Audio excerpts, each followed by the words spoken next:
Brought to you by Penguin.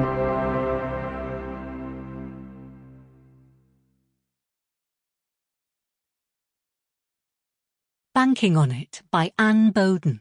Read by Janine Cooper-Marshall. Introduction.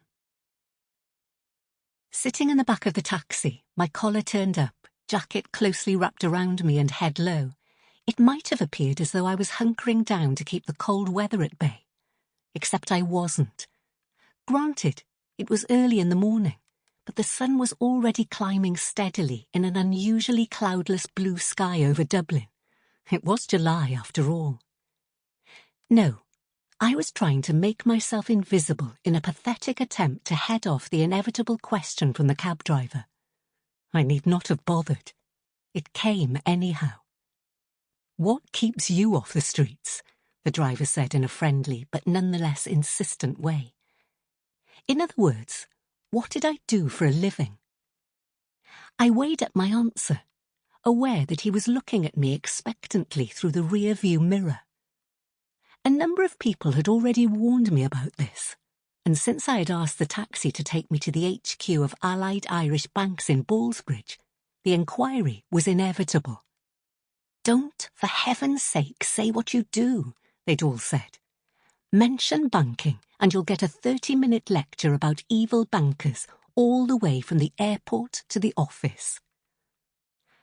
I wouldn't have blamed the driver for being curious or resentful, just as I wouldn't have blamed any other person in Ireland.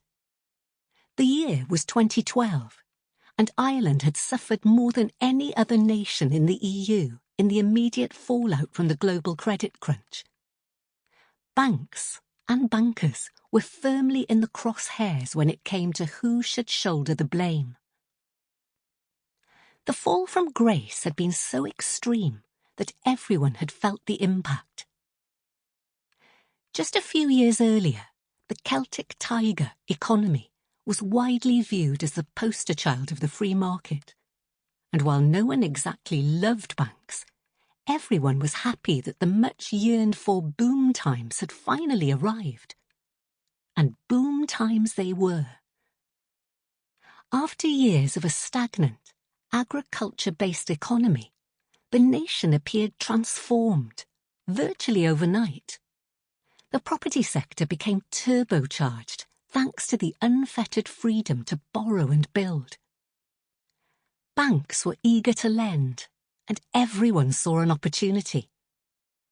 To add to the feeling of prosperity, numerous US investors were irresistibly drawn to the Emerald Isle, helped by the shared language and Irish roots of many American investors, as well as a tempting low-tax regime. Anything the global boom threw in its direction, Ireland grabbed with both hands. Then, of course, it all came crashing down. When the music stopped playing, Ireland was left standing with a frankly terrifying amount of debt. In 2008, AIB, the bank I was on my way to now, held €73 billion of loans, which represented half of Ireland's GDP. After months of wrangling and uncertainty, AIB, along with Bank of Ireland, was forced to accept a €3.5 billion bailout from the government. The scale of AIB's bailout grew over time, when it became clear the initial payout was a drop in the ocean. Eventually, it spiralled to reach a dizzying €13 billion.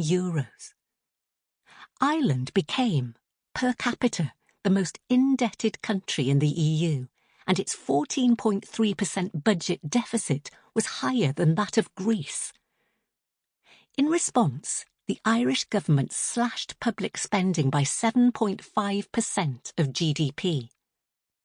Public sector pay was cut by 15%, child benefit by 10%, and unemployment benefit by 4.1%.